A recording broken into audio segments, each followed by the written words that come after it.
What's going on, everyone? It's me, Mikey Pipes. Thank you so much for tuning in. It's Thursday, May 4th, 2023. A little after 5 o'clock in the evening. I'm running on an emergency service call. We got a busted pipe in a basement. Lady sends me this picture, and I'm like, I'm about a mile away. Give me 10 minutes. I'll be right there. Smash that thumbs up button. Hit that subscribe button. Do it now.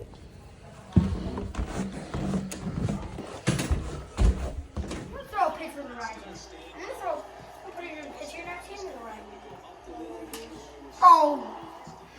All right, so there is the full sight glass.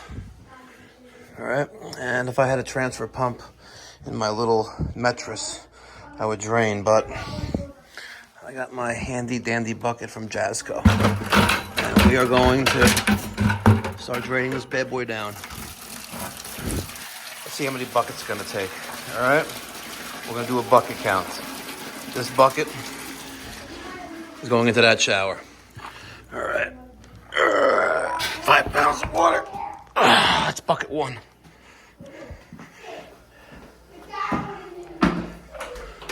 Don't want to pour this down the toilet.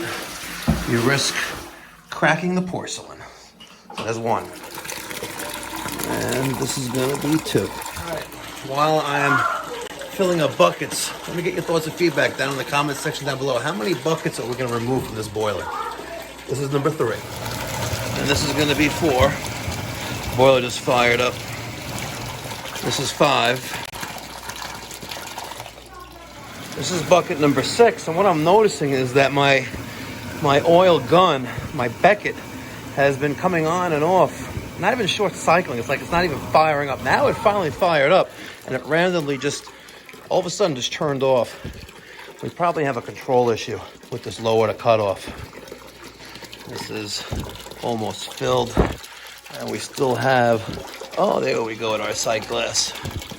Looks like we're gonna be at possibly 7 buckets. So this is bucket number 7, and what I'm noticing is that while this is draining, all right, it will prevent the boiler from running, or the oil gun from running. So if I turn this off, you're gonna see we're shooting up there still anyway. But our boiler comes on. So again, I'm not an oil technician or oil mechanic, but the low water cutoff, the number 67 McDonald Miller, which is what this is acting as a safety switch. And when I open that up, it opens that circuit, right, which is in series with the gun, and prevents boiler operation. I'm a little surprised by the amount of electric tape they use here for the BX, or the armored coated wire. Very surprising there. That's 110 volts feeding the gun. Surprise from a company of great stature here in the South Shore of Long Island and Nassau County, OSI. Great company. They're the comfort specialists, comfort you can count on. OSI might be the comfort you can count on, but with Pipe Doctor Mikey Pipes, if you ain't testing, you're guessing. So this is bucket number 7. We're almost done there. And if I close this, she is shooting back up, maybe 3/4 full. Let's take a look at our Hartford loop. Hartford loop is all the way up there. It puts us right around here. All right, and Hartford loop appears to be way too low. There's that Hartford loop there, ladies and gentlemen, and let's zoom out of that. You can see, all right, Hartford loop looks like a few inches above that ball valve, which is right here in line with this 1 inch going into that side of the boiler. So Hartford loop is too low. Right, Hartford loop's at the bottom of the sight glass, so that's no bueno, if you ask Dan Hollahan.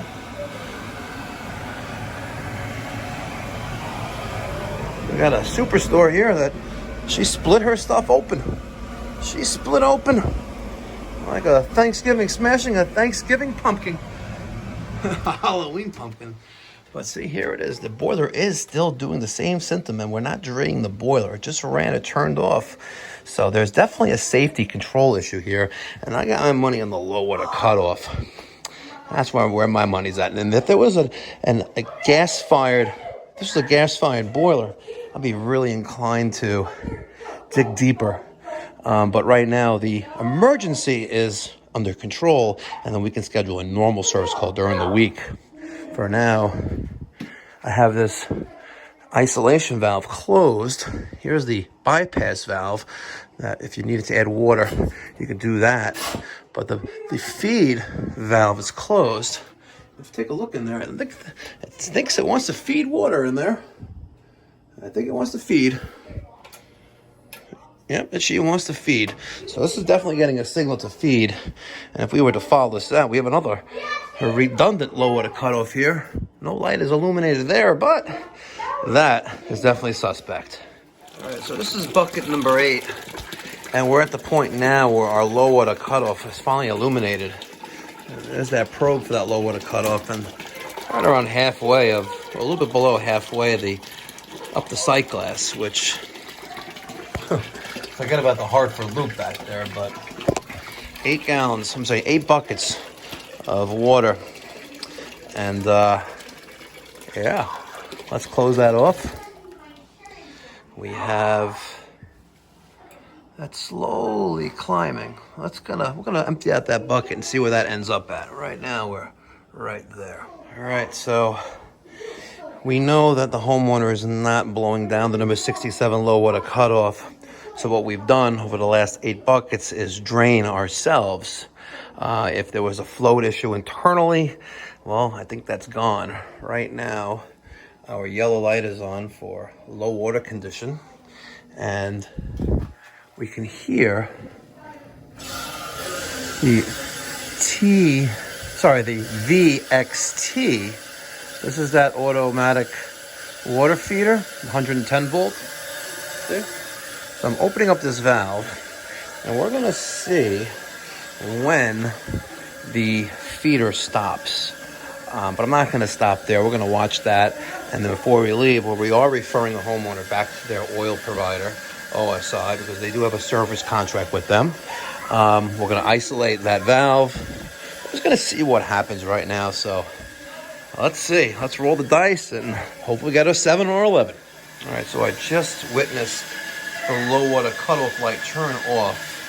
The feeder is still feeding. I have not checked any of the dip switches on the feeder. I want to see where it stops and if it does stop. So let's see. And by the way, congratulations to the first person who guessed 8 buckets. Email me at mikeypipes.com and I'll send you some free stickers. My way of saying thank you. Really appreciate it. We have some illumination on the... Okay. So we have about 5/8 full in the sight glass. Our low water cutoff, or our secondary low water cutoff from the cycle guard, the CG400, that is not showing a low water condition. That stopped feeding, and pressure gauge shows nothing. So right now it's peaceful, but I'm not quite confident, but let's just close this for now. I love the way they use the copper band iron to secure this line up, and you can see that's no bueno right there. No bueno. What it's also no bueno is this. The genius who put this in. Not one, but 2. That's a little crooked there. The guy's so slow. I guess maybe for some quote-unquote plumbers that's acceptable, but to me, that's no bueno. Maybe they don't have the time, or maybe they're just lazy. But to tap into the 2-inch, to thread in a 3/4 inch nipple and then add a steam main on top is just plain stupid. Stupid. Let me get your thoughts and feedback down in the comment section down below. Until next time, I appreciate you checking out my channel, checking out this video. If you haven't done so already, hit that thumbs up button and consider subscribing. There's no cost or obligation. Do it now. I'd appreciate it.